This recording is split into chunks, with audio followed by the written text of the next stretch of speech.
Magandang umaga! Kumusta po? Narito po ulit ang update natin para sa lagay ng ating panahon. Ngayong umaga po ng November 22, 2025. Sa ngayon po ay patuloy pa rin na binabantayan ang sirkulasyon na nasa southeast po ngayon ng Mindanao dahil posibleng lalakas ito habang lumalapit sa ating kalupaan. Gaya po na inyong nakikita na nagbabanta na tawirin ang ating kalupaan, posibleng mula dyan sa may Caraga o Eastern Visayas at mag-exit po sa Mindoro or Palawan mula po sa Martes hanggang Biyernes po next week.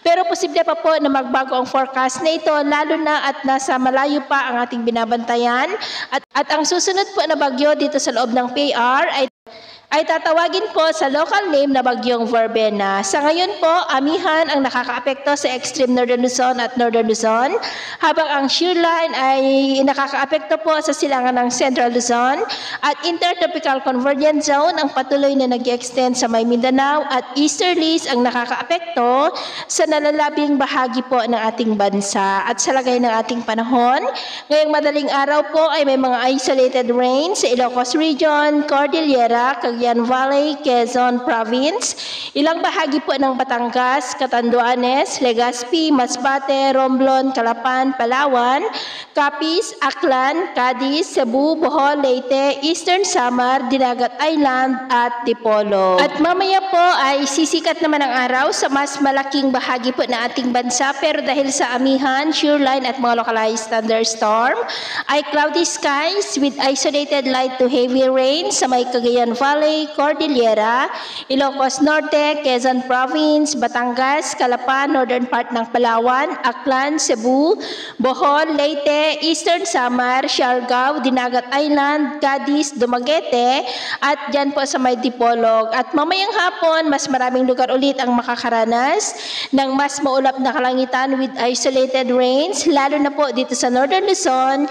Kaya mag-ingat po tayo sa mga banta pa rin ng mga pagbaha at pagguho ng lupa.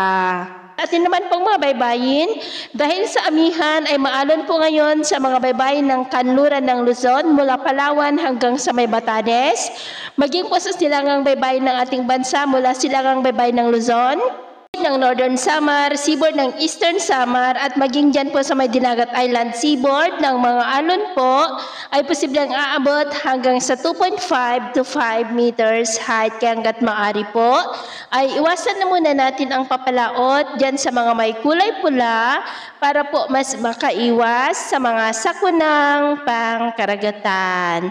So yun po ang latest update natin sa araw na ito. At ako po muli si James na nagsasabing sa kahit na pagsubok po na darating sa ating buhay, huwag po tayong mawawalan ng pag-asa. Thank you and God bless!